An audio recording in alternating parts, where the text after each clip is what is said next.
Welcome to On the Edge with April Mahoney Brains. Here, this is the spot where the conversations are pointed, the guests are sharp, and the responses are never dull. Did you bring your thinking caps? Because it's time to put them on. Because the conversation starts now.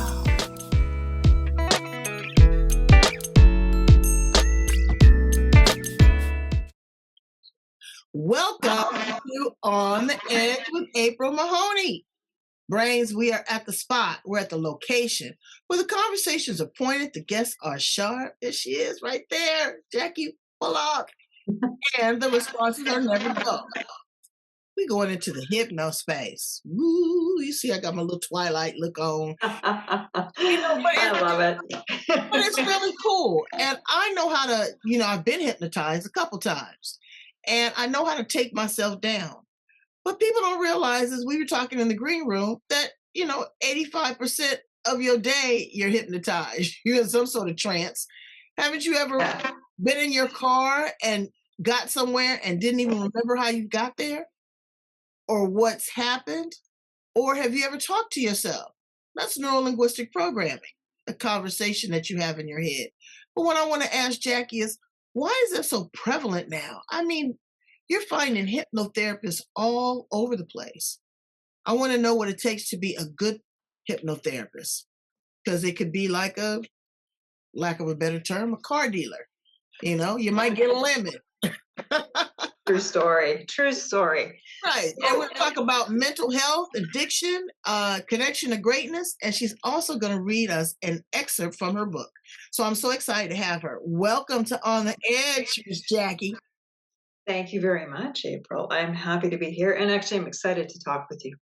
Oh, I'm good. I'm super good. excited to talk about it. I love talking about hypnosis. So, all right. So let's start with your story, your journey, and your truth. Where did this all begin for you? You know what? It's kind of transformed over time. So as a young child, I was always able to really connect to people, and I could understand their feelings. I could understand who they were. I had premonitions. I had all sorts of things when I was a kid. And I didn't really do much with it. Of course, when you're a kid, it's, kind of spooky to have that stuff going on. So I didn't pay a lot of attention to it. Then I decided at the age of 30 to go into nursing, became a nurse, had a wonderful career for about 17 years, and then that disappeared. And I wanted to continue working with people, but I wanted to work with them outside of the medical arena. So I started with the coaching program, became a certified life coach, wellness coach, all of that great stuff. And then hypnosis literally fell in my lap. I was at a trade show. I was sitting at a table having some lunch with my daughters, and a flyer fell into my lap. Wow. There's some serendipity. So I registered for that class. I went and took my training. That was back in 2016. And kind of the rest is history. So I became a certified hypnotherapist in 2017 and very quickly realized I wanted more. So in 2018, I became a certified advanced hypnosis practitioner and trainer. So I not only wanted to learn more, go deeper, understand, the ins and outs, I also wanted to teach other people how to do this, because to me, hypnosis is a passion for me. It is something that we have in our lives every day. We don't call it hypnosis. You're right. When you were saying that earlier, we drive home from work. We don't even realize we've made it home. We're watching TV at night, and, the Dairy Queen commercials and the Burger King commercials, all those commercials come on, and all of a sudden we find ourselves in the kitchen looking for something to eat. Right. Or, we're reading a really good book or watching a really good movie, and everything else melts into the background. All of those things are hypnosis. It's that subliminal mindset. I was telling my girlfriend, she just couldn't get it. I don't know what it was. We were talking about the frontal lobe, and we were talking about the subconscious mind. And I was telling her, there's like 3 or 4 people back there that you haven't even met yet. And that is what you want to bring forth. That is the command. That's the command Yeah. that you direct yourself. So it's pretty interesting that flyer just fell into your lap, but it's no coincidence because when the student is No, ready, it the isn't. teacher will appear. So you get into this space Absolutely. of hypnotherapy. Uh, I kind of didn't Yes. believe it for a while. I said, this is hocus pocus. But what happened, my daughter had to have a hernia operation when she was very small. And the doctor asked me, he says, may I hypnotize her before she goes in so that she has a wonderful, pleasant experience. And when she comes out, she won't know anything. The aura and the energy around this man was like a magnet. Come to find out, he was a world renowned surgeon that would go into third world countries where they did not have anesthesia, and he would hypnotize the children and take them down before he did their surgery. And my daughter woke up, Yes. girl, she was happier than she ever was. She says, "Oh, mommy, it was wonderful. Everything was so nice." And so I said, "Wow, there's really," but I could feel the power. So you've got to have a certain gifts. You got to have empathy, understanding. You've got to be clear. You got to be able to connect with people and build a level of trust. Because as we know, hypnosis cannot make you do anything that you don't want to do. Nope. All hypnosis is self-hypnosis. Okay, so now, All of it. so when you start to your session, I'm your client, and I've never been hypnotized before, and I'm nervous. I'm like, oh Lord, what's going to happen? You sit me there. Do you sit me up in the chair? Do you lay me on the couch? Give me one or two things that you do to prepare this person to go into this transcendental state. When I work with clients or when I have prospects that are coming into my practice to work with me, I send them out a video or an audio of me talking about who I am, and it's not edited, so it is me in all of my imperfections. I talk about what hypnosis is, what it isn't, what to expect when you're in hypnosis, and what my expectation is from you when we're working together. And I do an intake call with all prospects as well. I talk to them about the problem that they're having. We talk about some of the solutions that they have tried to work with in the past. Maybe they've worked, maybe they haven't. And again, I talk about what it is that is my job, what my part is in working with them. I tell them that all hypnosis is self hypnosis, and that really what I'm facilitating is holding space for them to connect to themselves. So it's you to you therapy. You're the higher mind. I work with what's called the superconscious mind. So that's the highest of mind. It knows everything about us. It knows everything about our lives, our past lives, everything. It also has all the answers to all of the things that we're looking to find answers for. So when we have a problem and we're looking for a solution, we often go to outside sources. And with hypnosis, what I'm having the client realize is that the best way to get to the solution that will work for them in their lives is to step inside of themselves. Wow. So all hypnosis is self-hypnosis, and tapping into this higher mind. Now, there's different types of hypnotherapy. I've had guests on here that do RTT. I've got some guests that do a lot of NLP as well. Do you incorporate those modalities into your work, or are you in a specific genre? How do you slice and dice that?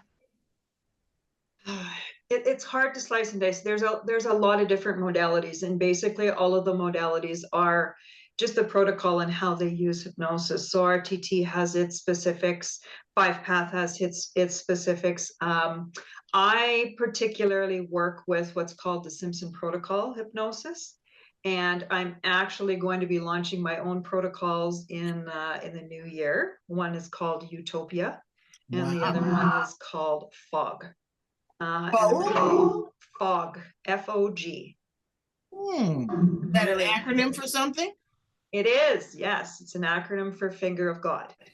Wow. So when I work in hypnosis for myself, I often channel information from higher sources. And so all of the information for the fog protocol that I've just finished writing came from a higher source.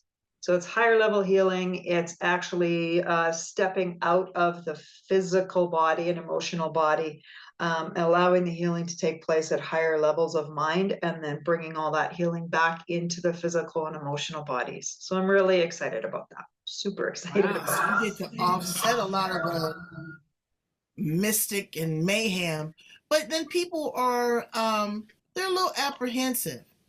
Mm-hmm. They're a little apprehensive because, and I always keep it real with my guests and my brains, is that now not only are you doing the hypnotherapy, but you're also bringing in energy work, metaphysics. Yes, absolutely. And Yeah. so now they're saying, oh, this is in contrast to what I quote unquote believe, or quote unquote my doctrine, or what people have told me. She's not Mhm. supposed to do this. My talk my talk therapy person never did this. How do you make that person feel comfortable? So when I talk about higher levels of mind and the things that I do, I very clearly explain to the client that just as all hypnosis is self-hypnosis, and the client will only allow what is for them to come into their session, whatever their belief system is falls into place with what it is that we're working with. So when I say source, for instance, some people believe it's God, some people believe it's Mother Earth, some people believe it's Allah.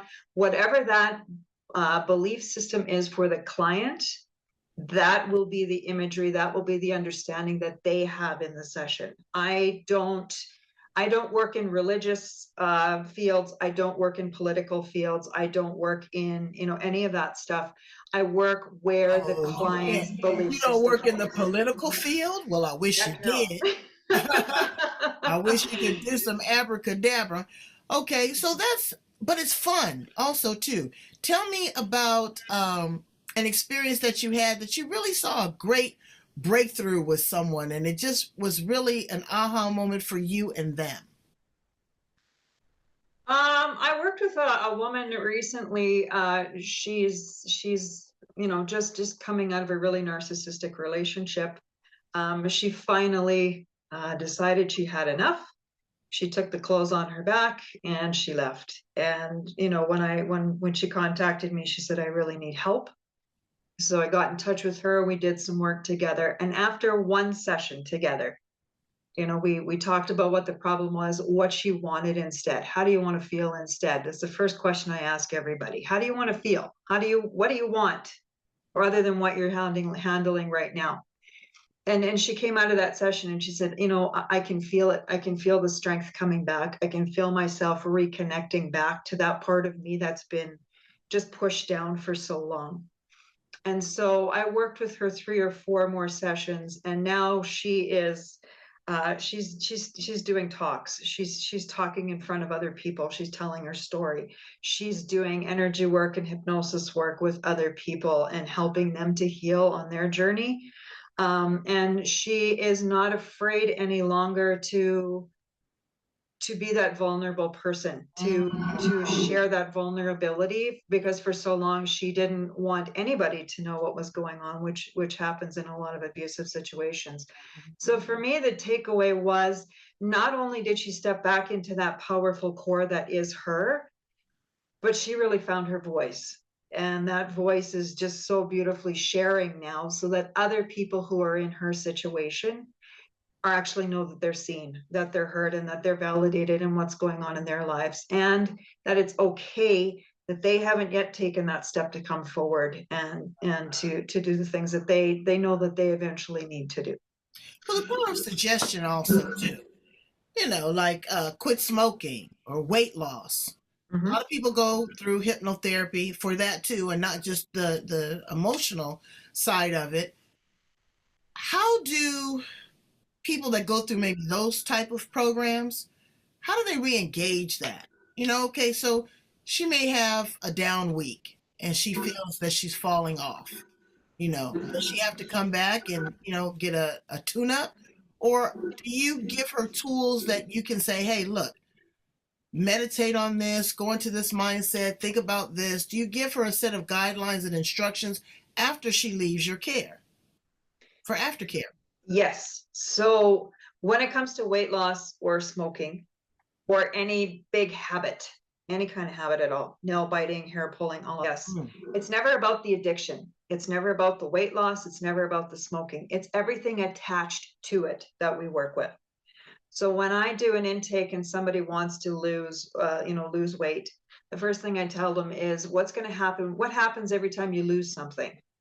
You want to find it, and it will turn every corner upside down until you find it. So when you want to lose weight, you'll lose it, and then the part of your mind that put it there in the first place is going to say, oh, we lost it, now we need to go find it again, and then we're going to pad up even more so that we don't lose it again. Wow. So when I'm working with clients, I explain to them very clearly that the problem they're experiencing, all of the feelings and emotions and physical reactions that they're having to that are symptoms of the deeper issue that's going on. And once we get into hypnosis, the higher mind very quickly reveals a lot of things that they didn't even associate with weight loss. People who have problems losing weight, they generally are padding up to protect themselves from something. So they're protecting themselves from being seen. They're protecting themselves from, maybe they were in an abusive relationship or perhaps experienced, some sort of a sexual dysfunctional relationship at some point in their lives. So they're padding up to protect themselves. Well, I'm wondering what mine is. I must be padding up for winter for hibernation. The point is that at first, when I start working with clients, especially with regard to addictions, they think it's the addiction that's the problem, and it's not. It's not the addiction at all. The addiction is the symptom caused from something deeper. So when I work with people, in longer term programs, I not only do hypnosis work with them, I also do hypno coaching. So post hypnosis, there's always a 30 to 40-minute period where they're very suggestible.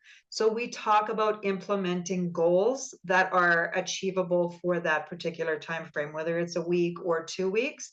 We're going to do this, we're going to do this, we're going to do this.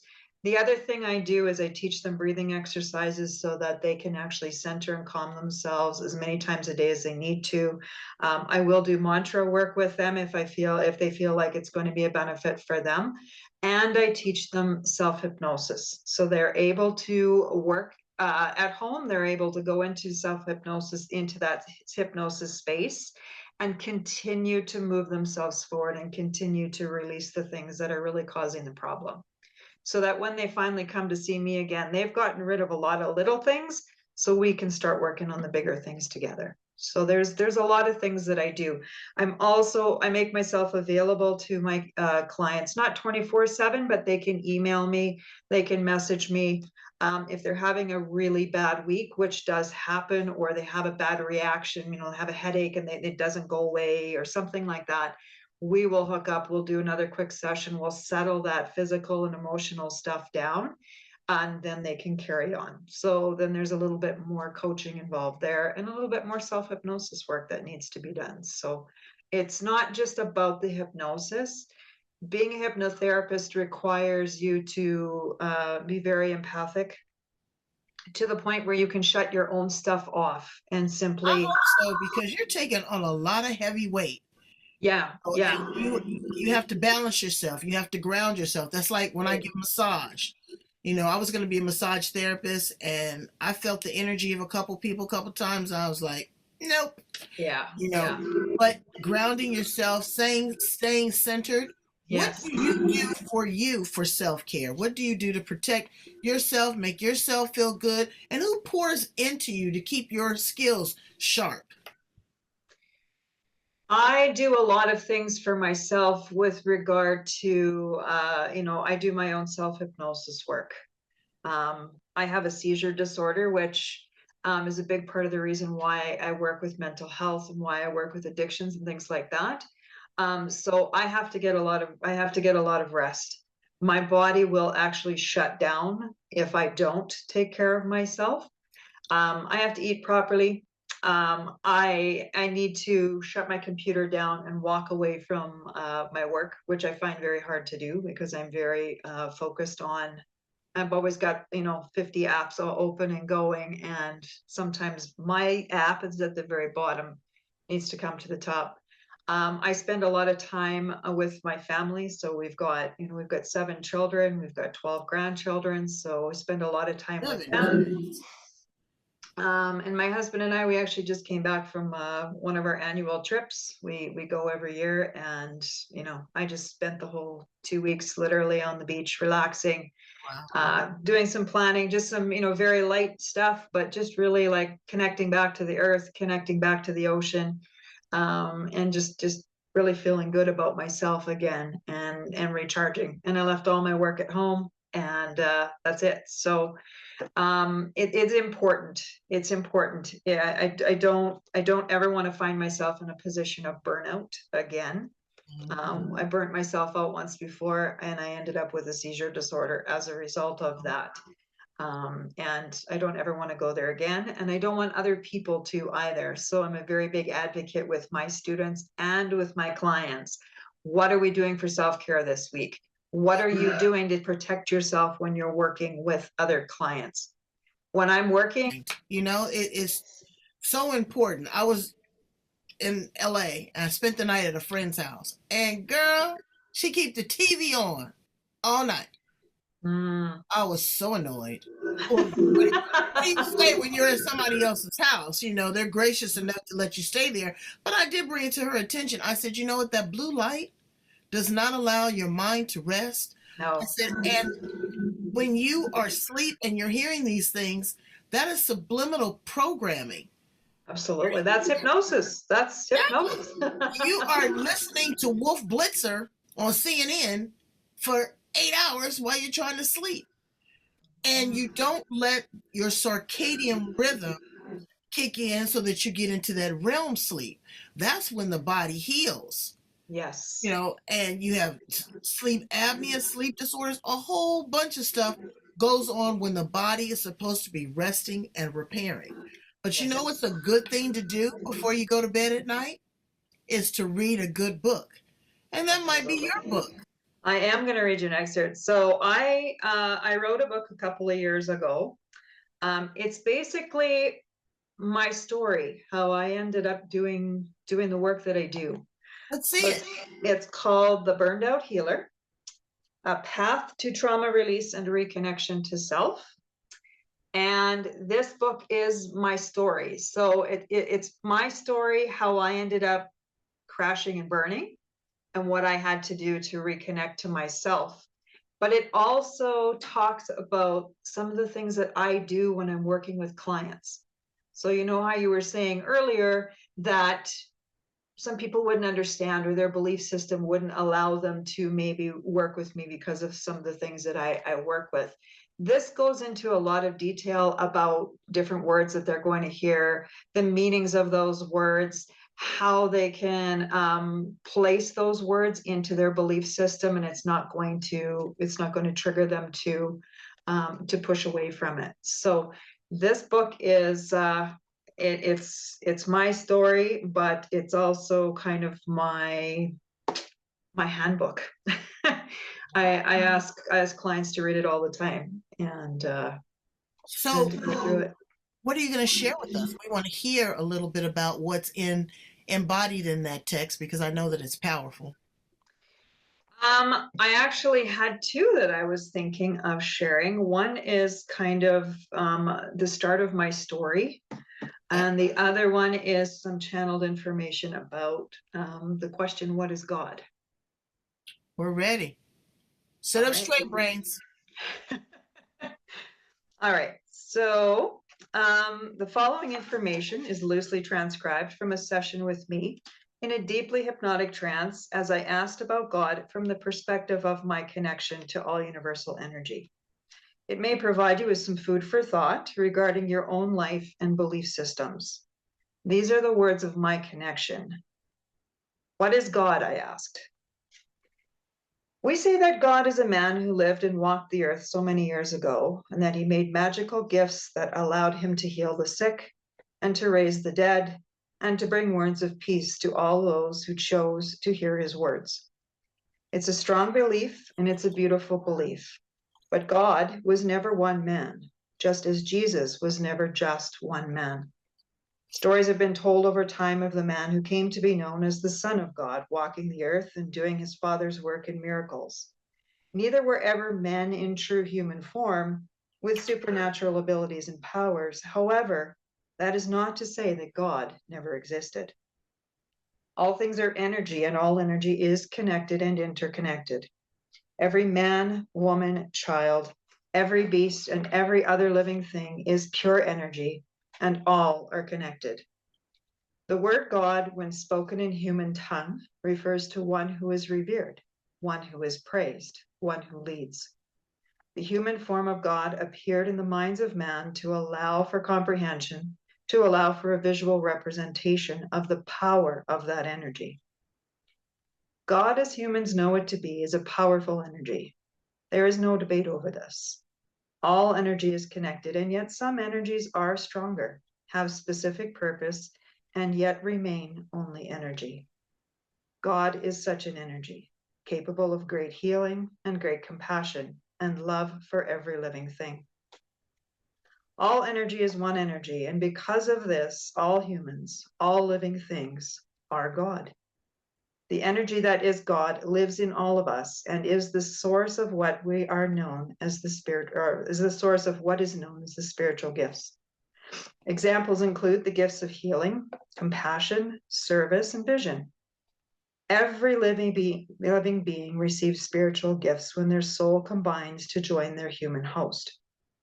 Every day that humans choose to live in their sacredness and to share their gifts with others is a day that God energy shines within them. It's amusing to those of us who have never been human to watch humans put things into categories: God, devil, good, evil, negative, positive. It's as though humans need to live by category for their very survival. Energy is energy. It's that simple. It's not categorical. Where the human thought goes, the energy flows. If the human is living in suffering, they are in denial of their God energy, and the blame falls on evil or negative happenings. If the human is living in harmony, they are in balance and rejoicing in the goodness and positivity of their lives. There is no blame when times are good. Who is God? God energy is neither male nor female. It's simply pure energy. God is in every human. God is in every living thing. Even the atheist human or the human who would give God another name are all one and all contain God energy that is abundant as a universal source. And yet, because of the human need to complicate and categorize, they bunch up and they hate. Humans hate color, language, race, religion. They hate with an energy equal or greater than that of God energy. If humans could realize the connections that they have to the very fiber of their beings and to work collectively in their spiritual gifts, supporting, loving, and connecting with each other, which is how it was supposed to have been. Except that humans want choice, a basic human need. Humans want to decide and override the very energy, God energy, that they have built their hate around for untold centuries. When you fall to your knees and you pray in times of crisis, when you stand in silent prayer wishing for better, for more, for change, you are praying to God energy, and so you are praying to yourself and to all the world around you. The answers you are seeking are located within you as God energy, and because all energy is connected, within those around you who may rise and answer your call with their own God energy. Every human is equipped with the answers that they pray for every day. What they don't realize is that they're never alone in the answers to their prayers. There you go. Wow. That was a very beautiful definition of who is God, and I feel that. Hmm. And I just came from Italy, and I went in the Vatican, and I see how Michelangelo painted his depiction of Jesus Hmm. on his fascination with Apollo. Didn't have anything to do with the text. He didn't get a download. They weren't talking about source energy. No. And people use religious texts sometimes to manipulate. Well, it's all a form of brainwash, no matter what it is. Brainwash doesn't have to be a negative thing, No. you know, because some No. people have dirty minds and they need their brains washed. But what you have to do is, again, you have to find your own connection. You have to Yes. have your own source. You have to read your own text. You have to do your own meditation. You have to be open to receive this information because it's powerful. And how source energy, God, Jesus comes to Jackie is not going to be the same way that it comes to April because we have two different destinations. We have two different journeys. But everything is Absolutely. so convoluted now, Jackie, because the world is shifting. We are in the age Hmm. of Aquarius. We're in this lunar vortex where people are shifting. The whole cosmic atmosphere is changing. And we're all trying to get through this little portal. So I thank you for the work that you do to make it clear, to make it easy, and to break it down in bite sized pieces so that we can digest it. And I really want people to go out, run out, and get a copy of the book. If you have questions, definitely contact Jackie. She's going to be able to answer them for you, possibly work with you, but she's also coming out with a podcast. Tell us a little bit about that new exciting venture. Well, that one's kind of new. We are in the process of putting it together right now. I will be working with two colleagues of mine, and we want to talk about deeper mind, and we want to talk about higher healing. And we want to talk about it in the context of what is going on in the world right now. So there's kind of two avenues. One is angry people, and they have to be right, and they have a right to be right, and that's fine. And then we have other people who are coming around to the idea that there's something more for them or inside of them, and they haven't got any idea how to tap into that information. And so we want to talk about how you can tap into that, how you can become part of a bigger part of yourself, if you will. A larger um, community. a larger community, but also really just really strong and solid in who you are and your belief systems, your religious beliefs, your political beliefs. It doesn't really matter. It factors in, but it doesn't matter, because what we want is for people to understand that you are strong in who you are. And when you are strong in who you are aligned with those things that lead you to more of that strength, more of, living a life that you love, and really appreciating that. Um, and the idea is just talk about that stuff, and to really open it up for people so that they have a deeper understanding, so that there isn't the fear of, I'm going to go into hypnosis and they're going to do things to me and I'm going to forget and I'm going to, cluck like a chicken and blah, blah, blah. We want people to understand what it is, what hypnosis is at its core, and how it can very therapeutically benefit you as an individual, so that you can be a better part of a larger community and a more forceful, if you will, or impactful member of a community that wants the world to not go back to the way it was, but to pull through this whole turmoil. Yeah, and you want them to thrive. You want Absolutely. people to go to their zenith point. But let me, in closing, ask this question here. When you're looking for someone to be a hypnotherapist or to work with them, what would be two or three things that we might ask them outside of their credentials? I mean, you can have as many degrees as a thermometer and not know what temperature it is. Okay. So, what are two or three things? I know there's got to be Me, I read energy. When I Mhm. walk into your space, how does it smell? How does it, how is the light? Where am I going to be sitting? The tenseness. I feel that right away. But what are 2 or 3 things that you might suggest? When I'm working with clients, I want to work with people who are open. I want them to be open-minded, and I want them to be curious. When we are curious, we are more likely to embrace new things. When we are living in judgment, that's when we've got that push and pull, and we can't understand why things aren't changing because we're always doing the same thing and expecting a different result. So I would like open-mindedness, I would like curiosity, and I would like somebody who's open to possibility and opportunity. Mm. What would your life be like if you didn't have this problem anymore? What would it be like? Just imagine all of the possibilities. When I'm working with students, when I'm training students to do what I do, I want them to be curious. Absolutely, I want them to be curious. I want them to be able to listen, and not just to reply, but to actually hear what it is that I'm saying. And I want them to think outside the box. I want them to ask the question that's rolling around inside their head that they think is just stupid. And if I ask that, I'm going to sound really dumb. Mm. I want them to be confident to just ask those questions, because that's how you're going to move your client's needle from empty to full. Mm. That's powerful. Please tell my brains how to get a copy of the book, how to work with you, and when you're going to be releasing the podcast so that we can get some brains to follow you.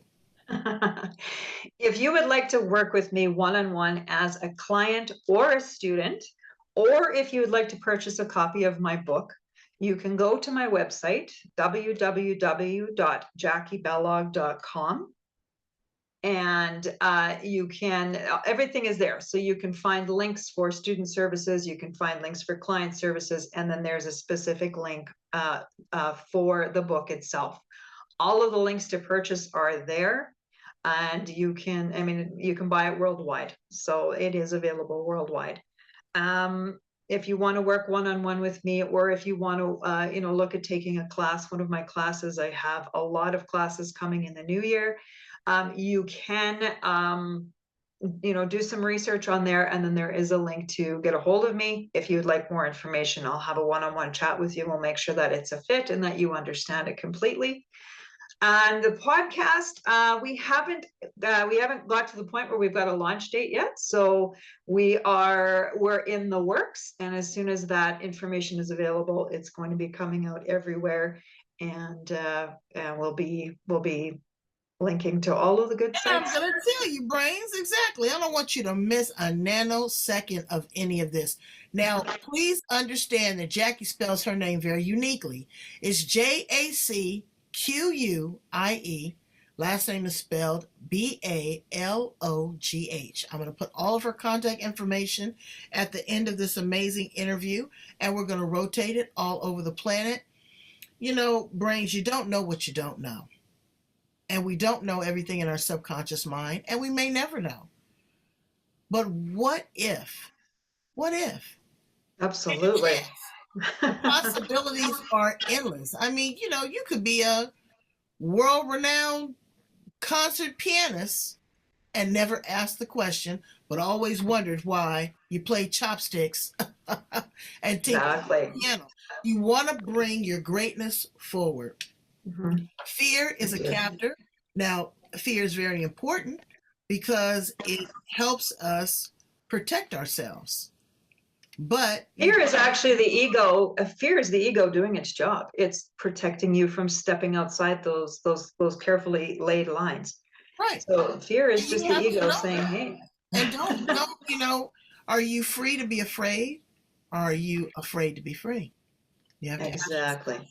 So one of the biggest questions I ask, April, just before you let me go here. Oh no, go ahead. One of the biggest questions I ask, the very last question I ask my clients and my students, without using the words can't, don't, or won't, tell me what you want instead.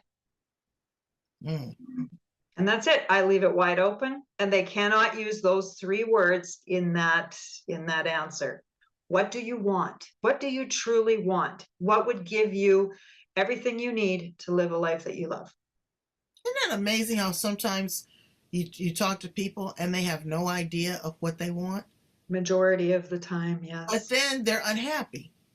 Mhm. So, just give me just anything. Well, I don't want just anything. I want everything wonderful that is you, brains, here on the edge. So go right here to this location. I need you to love, like, share, and subscribe. I need subscriptions to the YouTube channel. I need subscriptions to the Blog Talk Radio.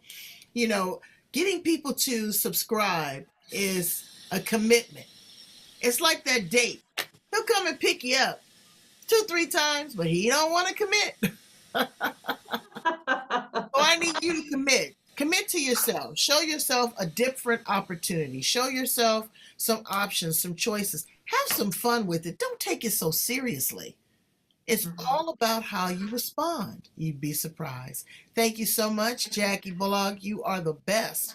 And I will talk to you again soon. I'm going to be listening to your podcast, and I'm going to be referring people your way. I appreciate you.